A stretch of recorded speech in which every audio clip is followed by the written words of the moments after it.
함께 은혜 받으실 말씀 마가복음 1장 35절에서 39절 말씀. 마가복음 1장 35절에서 39절 말씀 함께 봉독합니다. 시작. 새벽 아직도 밝기 전에 예수께서 일어나 나가 한적한 곳으로 가사 거기서 기도하시더니 시몬과 및 그와 함께 있는 자들이 예수의 뒤를 따라가 만나서 이르되 모든 사람이 이르시되 우리가 다른 가까운 마을들로 가자. 거기서도 전도하리니 내가 이를 위하여 왔노라 하시고 이에 온 갈릴리에 다니시며 그들의 여러 회당에서 전도하시고 또 귀신을 내어 쫓으시더라. 아멘. 따라하겠습니다. 예수님께 배우는 오늘 하루 잘 사는 방법. 지난주에 혹시 안 오셨던 분 손 들어보세요. 지난주에 어제 안 왔어요. 그래서 준비했어요. 2탄. 지난주에 안 오신 분들을 위해서 2탄을 준비했습니다. 갑자기 의식을 잃어가지고 병원에 실려간 미국의 한 중년 여성 이야기가 있어서 여러분들에게 소개합니다. 이 여성이 갑자기 쓰러졌는데 깨어서 보니까 40년 동안 기억을 잃어버렸어요. 그 당시에 나이가 56세인데 깨어보니까 18세로 기억을 하고 있는 것입니다. 영국의 데일리 메일 29일자 보도에 따르니까 지난해 10월 미국 루이지애나 주의 벤턴 루지에 사는 킴 해리스 데니콜라라는 여사가 성당 주차장에서 쓰러진 거예요. 의식을 잃었는데 문제는 의식을 되찾은 다음에 그녀의 기억이 돌아왔는데 기억이 18살이었다는 거예요. 그래서 간호사들이 물어봤어요. 지금이 몇 년도로 기억합니까? 라고 하니까 1980년도로 기억하는 거예요. 작년에 쓰러졌거든요. 작년 10월에. 근데 1980년대로 기억을 하더라는 거죠. 놀란 간호사가 이제 현재 대통령이 누군지 아느냐고 물어보니까 또 로럴드 레이건 대통령이다라고 대답을 했다는 거죠. 지금 미국 대통령 누구예요? 네, 트럼프 대통령인데 로럴드 레이건이라고 대답하니까 놀랐죠. 간호사가 남편을 불러왔습니다. 근데요, 그 남편도 몰라보는 거예요. 자그마치 14년을 같이 살았는데 그뿐만 아니라 결혼한 자녀들 그리고 손주까지 있었는데 기억하지 못했대요. 그런데 더 충격적인 사실은 뭐냐면 몇 년 전에 돌아가신 부모님들이 돌아가셨다는 이야기를 듣고 나서 엄청난 슬픔을 겪었다라는 거죠. 이 여인을 보면 우리가 느낄 수 있는 게 뭡니까? 40년의 잃어버린 시간 동안 계산기로 제가 계산해 보니까 무려 365 곱하기 40 하니까 14,600일이구나. 14,600일. 시간으로 계산해 보니까 1, 10, 100, 1000만, 10만, 35만 400시간을 잃어버린 거예요. 여러분, 이 여인이 얼마나 슬픈 상황인지 상상이 가십니까? 지금 내가 18살이라고 생각을 하고 있는데 내 몸이 60대라고 한다면 엄청나게 슬픈 일이겠죠? 여러분들에게 묻겠습니다. 만약에 여러분들에게 18살 고등학생으로 다시 돌아가라 그렇게 한다면 여러분 가겠다고 하실 분 손 한번 들어보실래요? 진짜요? 있으세요? 저한테 물어보세요. 저한테 혹시 가겠냐고. 전 절대 안 갑니다. 왠지 아세요? 수능을 다시 봐야 되거든요. 네, 대학 시험을 다시 봐야 되거든요. 그리고 기말고사, 중간고사 다 봐야 되고 그 무서운 고3 선생님 다시 만나야 되고 대학을 가면 또 대학이 쉬워요. F학점 안 받으려고 전공에서 꽈락되지 않으려고 또 열심히 해야 되고 더욱 싫은 거는 군대 가야 되죠. 군대를 다시 가야 되지. 그리고 제가 또 나름 자격증을 많이 땄거든요. 열심히. 학교도 또 여러 군데를 다녔다고요. 그거 다 다시 해야 되고 무엇보다도 제 사랑하는 아내의 마음을 얻기 위해서 제가 또 그 짓을 해야 된다. 힘들 것 같아. 아찔해. 게다가 또 아이 넷까지 키웠던 그 시간이 다 숲으로 돌아간다면 너무 슬플 것 같아요. 결론! 지금이 가장 행복하다. 라는 거죠. 어제 어느 가게에 갔는데 제 눈에 들어온 글이 있어서 여러분들에게 소개할게요. 뭐라고 써있냐면 사람이 온다는 건 실로 어마어마한 일이다. 사람이 온다는 건 실로 어마어마한 일이다. 그의 과거와 현재와 그의 미래가 함께 오기 때문이다. 한 사람의 일생이 오기 때문이다. 정현종의 방문객이라는 글입니다. 여러분 그렇죠? 여러분 한 사람 한 사람이 얼마나 귀하고 소중한지 이미 성경에 써있고 예수님이 그런 눈으로 여러분을 보시는데 그런 여러분들이 오늘 이 자리에 이곳에 와 있는 것만으로도 하나님이 기뻐하시고 저도 너무 기쁘고 그리고 우리 교구장님들도 기쁘고 우리 구역장님들도 기쁘고 우리 옆에 계신 분들에게 다시 한번 인사하겠습니다. 오늘 참 잘 오셨습니다. 한 사람의 일생이 왔어. 일생이. 마음농부라는 블로거가 있는데 그분이 글을 참 잘 쓰세요. 그분이 어떤 글을 썼냐면 어떤 사람과 하루를 지내보면 그 사람의 남은 일생이 어떤지 알 수 있다. 제가 읽어드릴게요. 열심히 일하는 사람이라고 좋은 것이 아니다. 그런 이야기가 아니다. 그 사람이 잠을 자든 쉬든 놀든 그 시간에 얼마나 충실하나를 보면 그 사람의 삶에 대한 자세를 알 수 있다. 삶에 대한 자세는 그 사람의 생을 변화시킨다. 땀 흘려 일하면서도 투덜대거나 쉴 궁리만 한다면 그 사람의 남은 인생은 불행할 것이다. 빈둥빈둥 놀더라도 그 시간을 온전히 보낸다면 그 사람은 다른 시간도 온전하게 보낼 것이다. 그게 삶에 대한 태도다. 그게 그 사람의 일생을 좌우한다. 무엇을 하든 오직 지금에 충실하다면 그 생은 빛나고 높아질 것이다. 따라하겠습니다. 그 사람의 하루는 그 사람의 일생이 됩니다. 오늘 하루 예배로 마무리하는 여러분들의 일생은요 영광스러울 거예요. 예배로 마무리하는 여러분들의 저녁은요 너무나 홀리하고 아름다울 거예요. 여러분 그 사람이 하루를 어떻게 보내는가 바로 그 사람의 인생의 축소판이 될 수 있어요. 요사이 유튜브 크리에이터가 꾸민 사람들이 많아요. 혹시 유튜브 크리에이터를 하고 계신 분 계세요? 아니면 내가 좀 구독자가 한 1000명 이상 된다 하는 사람 계세요? 꾸민 사람이 많거든요 요즘. 그래서 오늘 서점에 다녀왔더니 서점에서도 유튜브 강의, 컨텐츠, 뭐 크리에이터가 되는 방법에 대해서 책이 많이 출간이 되어 있더라고요. 그만큼 트렌드죠. 크리에이터가 되면 광고 수익도 있고 유명해지니까 많은 사람들이 꿈을 가지고 그걸 도전하고 있어요. 우리 집에 산후조리회로 하러 오신 그 아주머니가 계신데 그 아주머님의 아들도 나이가 32살 정도 먹었는데 직업이 없는데 이 친구가 꿈이 게임 유튜버가 되는 거라고 해서 늘 게임에 관련된 그 소식들을 듣고 있다는 이야기를 들었습니다. 저희 아이들은 유튜브로 뭘 보냐면 장난감 뽀로로라든가 캐리와 장난감 친구들 아니면 뭐 장난감 공룡 메카드 이 정도 수준에서 우리 아이들이 보고 있고요. 우리 아들은 게임을 좋아해가지고 대도서관이라는 친구와 도티TV 여기에 또 빠져서 열심히 보고 있어요. 무슨 말을 하나 지금 그러시는 분들은 여러분들 저보다 늙으신 거예요. 이분들 받는 돈이 제가 요번에 한번 찾아보니까 실로 어마어마하더라고요. 2019년 1월 14일 보니까 제이플라워 뮤직, 제이플라워라는 가수가 있거든요. 이 사람이 받는 구독자가 1,605 이 몇이야? 1,065만 19억 600 사실 죄송해요. 구독자가 1,065만이고요. 이 사람이 여태까지 벌어들였던 수익이 19억 6,791만 원 1등. 그 다음에 정성화 연주 이 사람이 구독자가 536만이고 15억 9,395만 저 사람이 제이플라워예요. 넘겨보세요. 넘겨보면 정성화 얘가 정성화 기타 치는 친구. 그 다음 포니 신드롬 얘가 3인데 이 친구는 유튜버인데 구독자가 477만에 2억 4,534만.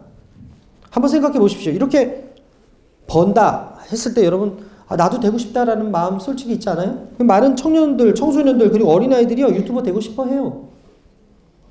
근데 우리가 단지 그냥 믿는 자로서 부러워만 해야 됩니까? 이들이 어떻게 이렇게 많은 사람들을 끌어당겨서 관심 있게 했는가? 구독할 만한 콘텐츠를 개발하기까지 그냥 하루를 무의미하게 보냈을까요?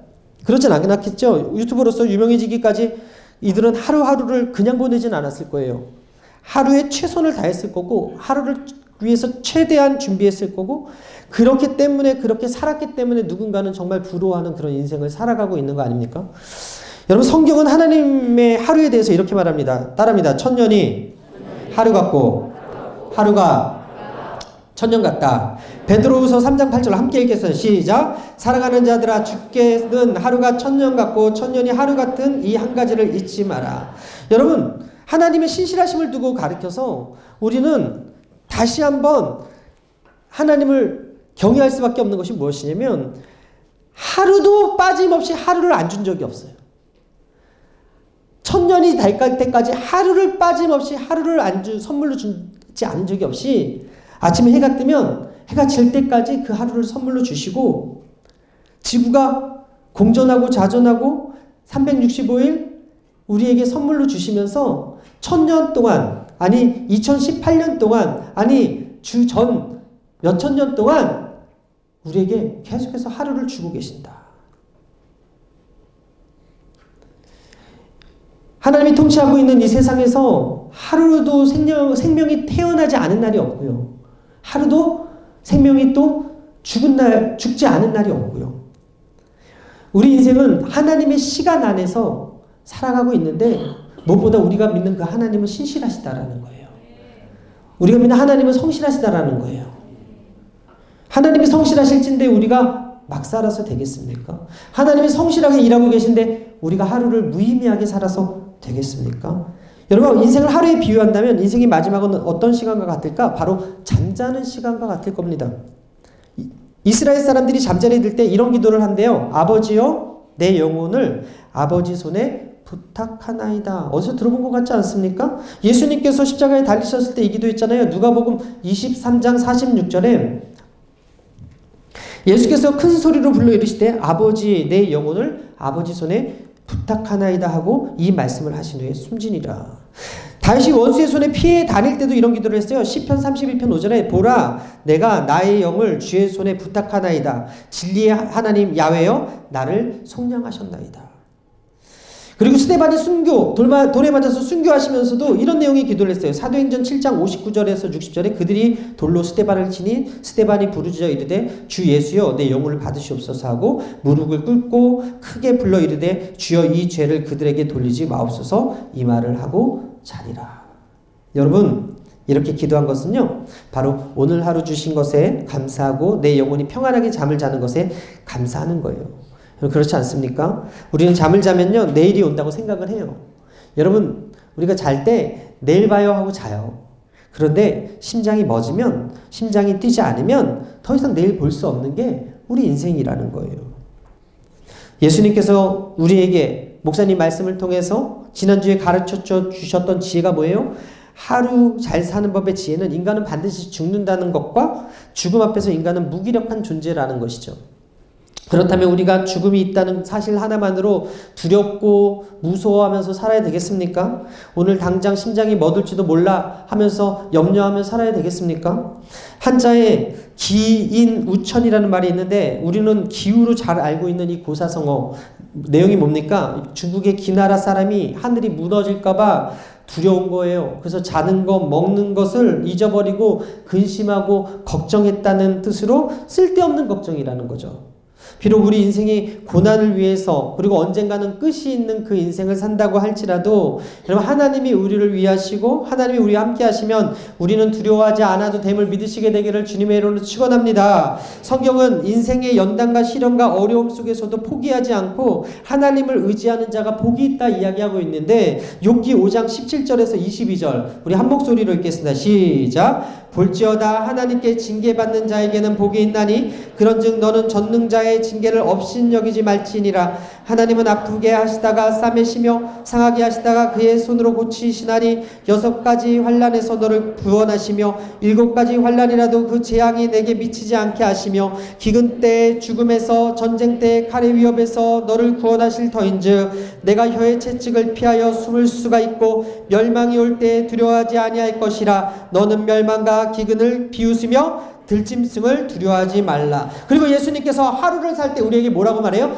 염려하지 말라 그래요. 마태복음 6장 28절 이하 함께 읽겠습니다. 시작. 또 너희가 어찌하여 의복을 위하여 염려하느냐? 들의 백합화가 어떻게 자라는가 생각하여 보라. 수고도 아니하고 길쌈도 아니하느니라. 그러나 내가 너희에게 말하노니 솔로몬의 모든 영광으로도 이분이 하나만 갖지 못하였느니라. 오늘 있다가 내일 아궁이에 던져지는 들풀도 하나님이 이렇게 입히시거늘 하물며 너희일까 보냐. 믿음이 작은 자들아, 그러므로 염려하여 이르기를 무엇을 먹을까 무엇을 마실까 무엇을 입을까 하지 말라. 이는 다 이방인들이 구하는 것이라. 너희 하늘 아버지께서 이 모든 것이 너에게 있어야 할 줄 아시느니라. 그런즉 너희는 먼저 그의 나라와 그의 의를 구하라. 그리하면 이 모든 것을 너에게 더하여 주시리라. 여러분, 예수님께서 하루를 어떻게 생활하고 보내셨는가 보면요, 두려워 숨지 않으셨어요. 염려하며 살지 않으셨어요. 이불 속에 제일 안전하다고, 이불 속이 제일 좋다고 예수님이 누워서 하루를 보냈다고 한 기록이 없어요. 적극적으로 활발하게 사셨어요. 이런 말이 있거든요. 실패하는 사람의 몸에는 못된 벌레 한 마리가 살고 있다. 그 벌레 이름은 대충이다. 여러분, 실패하고 싶으면 대충 살면 돼요. 오늘 대충 살면 10년 후는 실패할 거야. 근데 오늘 염려하지 않고 최선을 다해 살면 10년 후는 누군가는 부러워하는 인생을 살고 있을 거라고요. 예수님은 보통 사람과 같이 똑같이 하루를 선물로 받았어요. 예수님이라고 해서 25시간을 선물로 받지 않았어요. 예수님이라고 해서 이틀을 하루처럼 받지 않으셨다고, 48시간을 24시간으로 받지 않으셨다고요. 보통 사람들과 같이 똑같은 시간에 그 하루를 대충 살지 않았다는 거예요. 최선을 다해 살았다는 거예요. 여러분, 예수님의 하루를 나누면 세 수로 나눌 수 있어요. 아침, 점심, 저녁. 여러분들의 하루를 세 수로 나누면 아침, 점심, 저녁. 똑같아요. 새벽 미명으로 표현되는 아침과 그리고 대낮과 그리고 해질녘인 저녁에 예수님의 하루는 단순했지만 분명한 특징을 가지고 있는데, 첫 번째가 뭐냐면 따라하겠습니다. 이른 아침에 기도하셨습니다. 35절입니다. 함께 읽겠어요. 시작. 새벽 아직도 밝기 전에 예수께서 일어나 나가 한적한 곳으로 가사 거기서 기도하시더니. 여러분, 예수님이 식사할 겨를도 없이 바쁘셨어요. 왜? 사람들이 찾아왔거든요. 사람들이 궁일이 여겨달라고, 사람들이 고쳐달라고, 귀신 쫓아달라고 찾아왔거든요. 그런데 그 바쁜 와중에서도 예수님은 기도하는 시간을 지키셨다. 기도하실 때 혼자 가셨어요. 여럿이 가지 않았어요. 요란하게 가지 않았어요. 여러분, 제자들 어땠습니까? 성령 받기 전에 예수님 따라다녔지만 그들은 깨어있지 못했다고 성경은 기록합니다. 그래서 예수님한테 혼났다고 기록되어 있어요. 마가복음 14장 37절 시작. 돌아오사 제자들이 자는 것을 보시고 베드로에게 말씀하시되 시몬아 자느냐 내가 한 시간도 깨어있을 수 없더냐. 여러분, 그런데 그들이 성령 받고 나서 어떻게 바뀌었습니까? 기도하는 사람들로 바뀌었어요. 여러분, 우리가 기도가 힘들어요? 성령 충만 받게 되기를 바랍니다. 기도하는 시간을 내기 어려워요? 너무 바빠요? 성령 충만하게 될지어다. 여러분, 성령 충만하니까 이 사람들이 기도했을 사람들을 바뀌었는데, 사도 요한과 베드로가 시간을 정해놓고 기도하러 올라가던 중에 성전 미문에 앉은 베개를 고치는 사건이 있었죠. 사도행전 3장 1절입니다. 시작. 제9시 기도 시간에 베드로와 요한이 성전에 올라갈세. 이방인 고넬료에게 가기 전에 베드로가 본 환상이 무엇입니까? 그가 기도할 때 보게 되었다. 사도행전 11장 5절 이하 시작. 이르되 내가 요빠시에서 기도할 때 황홀원 중에 환상을 보니. 여기까지. 여러분, 예수님처럼 그들도 시간을 정해놓고 기도하는 사람들이 되었어요. 언제? 그들이 성령 충만할 때. 여러분, 우리가 기도하는 시간이 싫어져요. 기도 시간을 미뤄요. 바쁘다고 해서 핑계 대고 있다. 그럼 난 아직 성령 충만하지 않은 거예요. 여러분, 기도하고 싶으시면 성령 충만하시게 되기를 주님의 이름으로 축원합니다. 35절에 보게 되니까 새벽 아직도 밝기 전에 예수께서 일어나 나가 한적한 곳에 가서 거기서 기도하셨다 이야기하고 있습니다. 재밌는 게 뭡니까? 그냥 그곳에서 머물러서 기도하셨다가 아니에요. 예수님 분명히 주무셨거든요. 주무시고 벽에 맡아서 아이고 하나님 하고 기도하지 않았다는 거예요. 여기서 중요한 네 가지가 나와요. 첫 번째가 뭐냐? 일어나. 두 번째, 나갔다. 세 번째, 가셨다. 네 번째, 기도하셨다. 여러분, 예수님이 기도하시기 위해서 그 자리에 머무르지 않으셨어요. 누워서 기도하지 않으셨어요. 빨딱 일어나셨어요. 그리고 장소를 바꿨어요. 그래야 잠이 깨거든요. 마음이 새로워지거든요.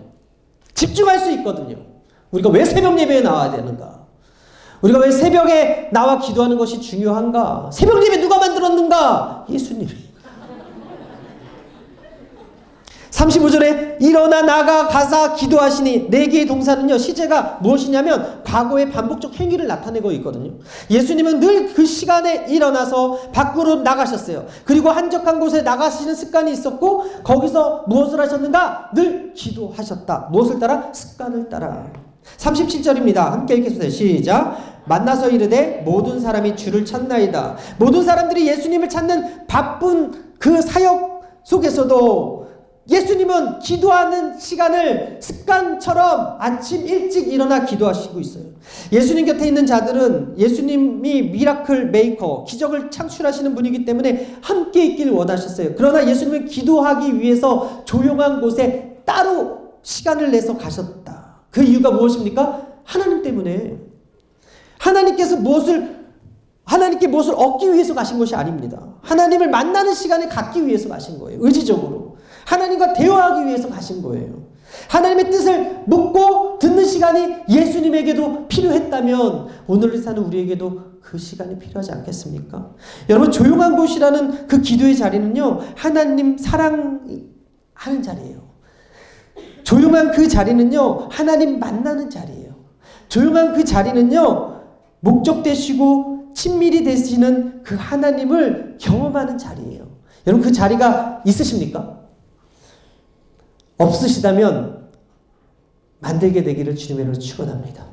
여러분, 예수님께서 기도 시간에 어떤 기도하셨을까? 지난 시간에 말씀드렸죠? 예수님 분명히 그 시간에 궁유를 구하는 기도하셨을 거예요. 예수님 분명히 그 시간에 하나님의 임재를 구하는 기도하셨을 거예요. 그러나 거기다 더해서 제가 오늘 다시 하나 말씀드리면 예수님은 성령 충만을 구하는 기도를 하셨을 것 같아요.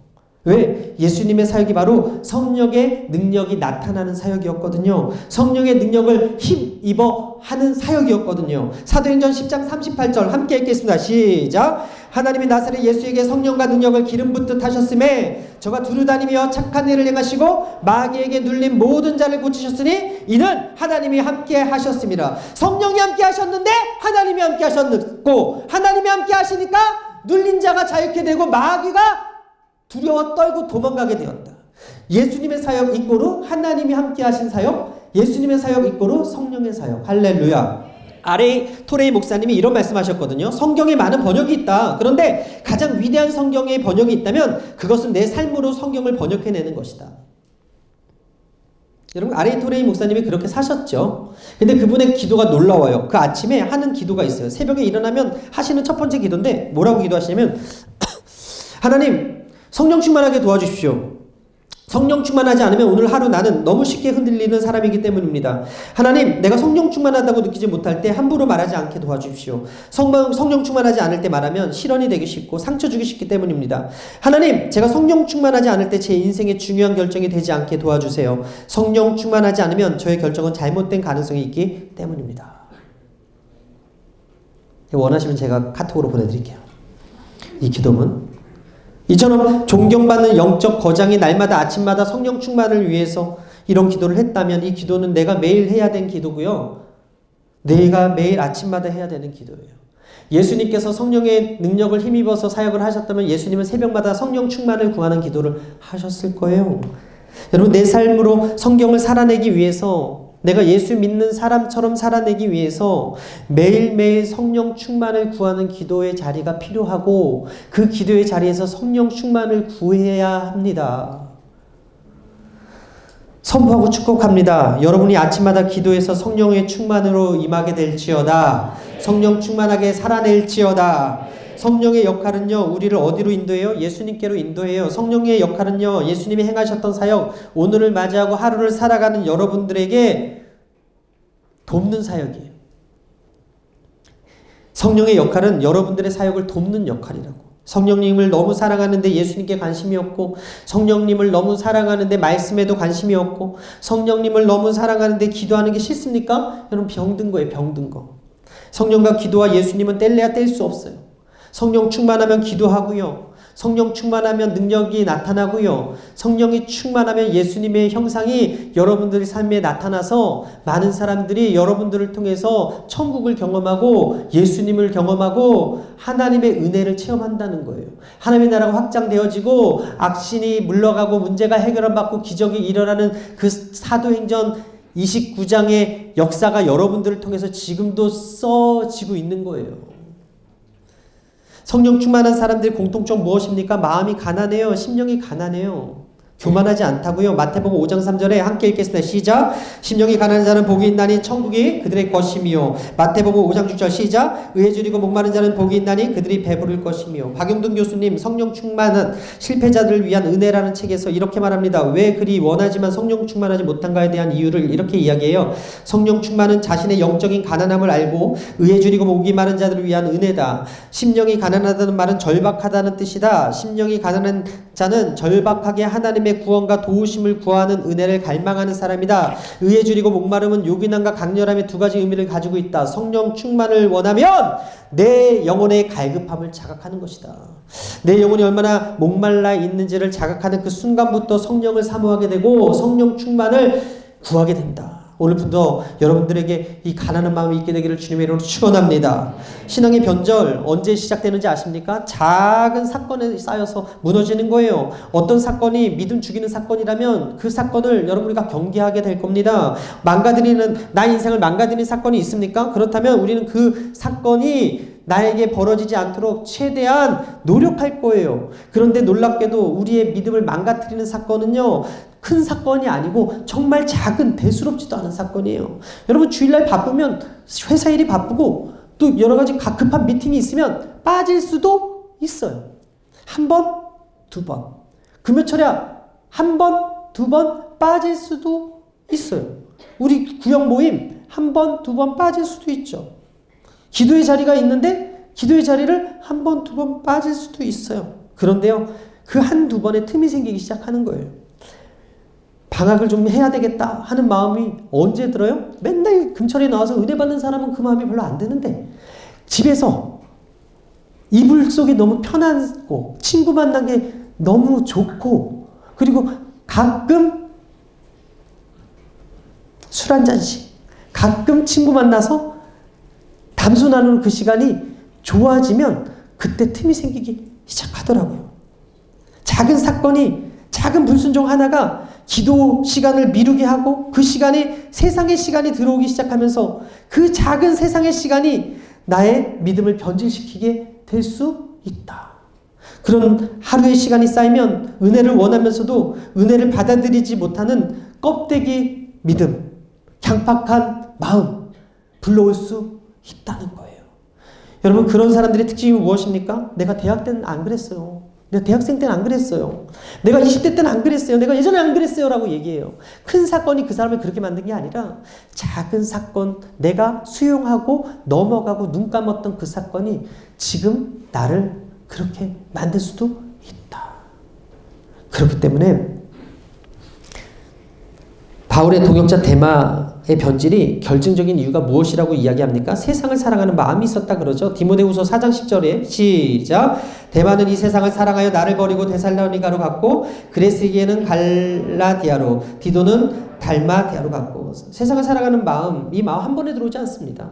이 마음 하루의 작은 시간을 통해서 죄에 내주는 시간, 나의 육신의 정욕, 안목의 정욕, 이생의 자랑을 위해서 내주는 그 작은 틈을 통해서 들어와서 내 믿음에 금이 가게 만들고 하나님을 향한 그 사랑의 의심을 품게 하고 그래서 그 가난한 마음이 강팍한 마음으로 변하게 하고 세상을 사랑하는 마음, 이 마음 한 번에 들어오지 않는데 그렇다면 우리가 이 작은 시간에 더더욱 조심해야 되지 않겠습니까?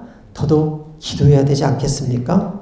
카리스트 사랑하는 청년 여러분, 여러분의 하루에 반드시 기도 시간을 만들게 되기를 주님의 이름으로 축원합니다. 잠자리에서가 아니라 일터에서 기도로 성령 충만하여 주시고 사탄에게 틈을 보이지 마시고 성령으로 충만해서 오늘 하루 승리하는 여러분의 삶이 되기를 주님의 이름으로 축원합니다.